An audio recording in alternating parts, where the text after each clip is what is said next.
Hello and welcome. My name's Megan Michelizzi and I'm the National Relationships Manager for EFC. And I've got Mark Matthews with me today and we're going to talk a little bit about what is an EFC. So Mark, thanks for joining me. What is EFC? Hey, thank you, Megan. EFC's really around forming community, a place of common unity and forming a place of strength for people that are living in poverty. Megan, you'd be well aware that a lot of churches like to make connections and form relationships with people around community gatherings, and a lot of that happens around food. Great. Which is excellent.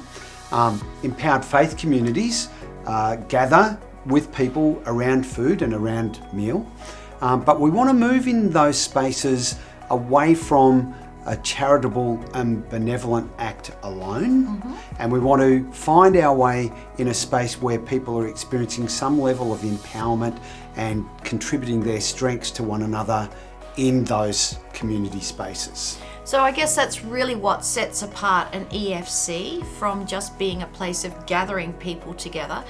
People are actually finding a sense of belonging and owning their community.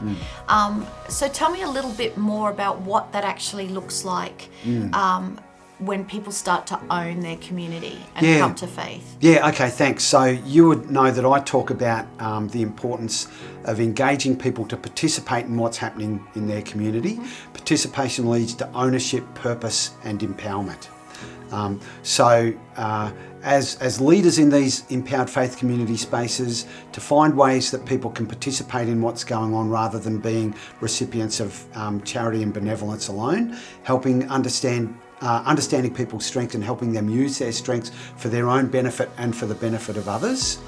But I think an important other aspect to that shouldn't be forgotten and is indeed central to that is that as we're doing that, we're building a discipling culture into those spaces. Great. So it's not just strength-based community development on its own. It is that, it's very important, but we're building a discipling culture into that as well. Wonderful, that's great.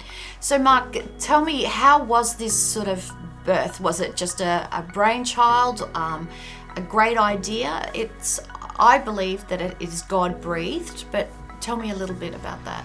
Well, in my hometown of Rosebud in Victoria, we were very keen to make connections with people living in poverty through food and food security, but we're also mindful that, that in its own is a good thing to do, but it's not going to develop community. So we just wanted to create an environment where people could develop that sense of common unity, where people were forming together around a common cause, but also thinking about that discipleship culture, that having an opportunity to understand that they can join the family of God, that God's got a mission for them as a unique individual and as a community, and that it is reasonable and fair that the mission of God can be placed in everyone's hands, even people living in poverty. So that's what this culture around empowered faith communities looks like. Great, thank you, Mark. And if you're wanting to know more information about an EFC and how to go about the journey of EFC, please head to our website and you will find more information.